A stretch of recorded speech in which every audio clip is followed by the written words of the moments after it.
Hey everybody, what's going on? What's good?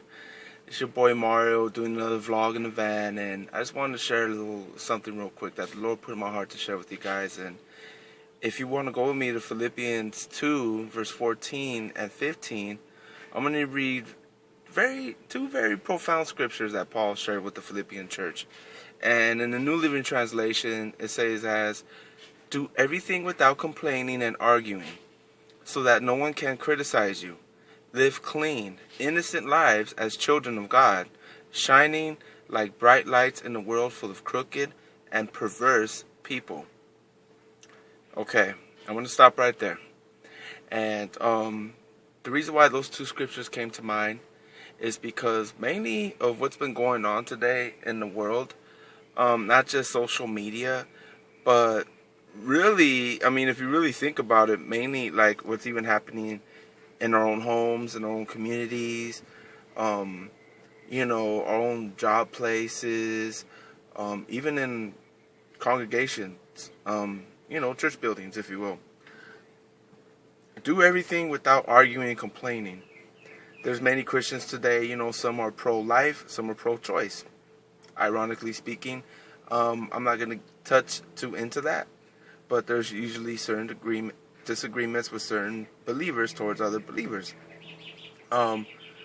So, they say, well, why are you like this? Why are you like that? And, and when that comes around, they start talking about other people behind their back.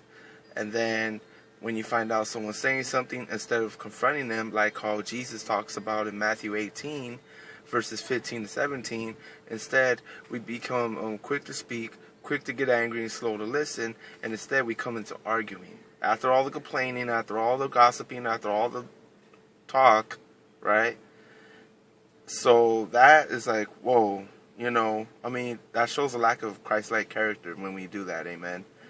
I'm guilty of that, well, so don't feel bad. We all fall short.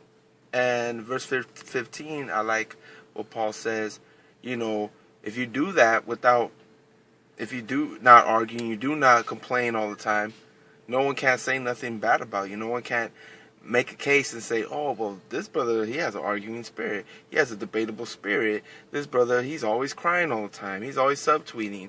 He's always subposting this and that. Or he's always being subliminal. He's indirect. He says he generalizes here and there, but I know when he is and when he's not. And it's like, you really want people to talk about you when you say you don't care about them, but yet you get upset and offended because your character is showing, how your fruit looks like to others. And that's why people criticize us. Live clean, innocent lives as children of God, shining like bright lights in a world full of crooked and perverse people. What's going on today in your area, in your neighborhood? What's going on with the government? What's going on with... But yet, we want to listen to certain people's music that is totally detestable, totally abominational, totally contrary to the things of God.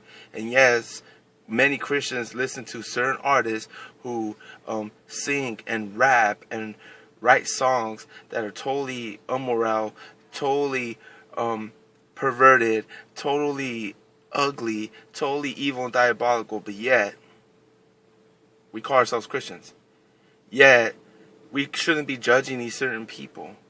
There are certain actors who also, do certain movies, but yet their lifestyles don't even go along with the movies they do, okay? And the reason why I'm bringing all this up is because, we idolize a lot of these people. Notice the word idol. So, how are you acting like today? What changes do you need to make? Ask yourself these questions. I just wanted to say this to help somebody maybe continue from where you left off in your walk. I hope that, God will, do that in your life. But you got to be submissive and be obedient. Amen? God bless you. Have a good day, man. That's all I need to say.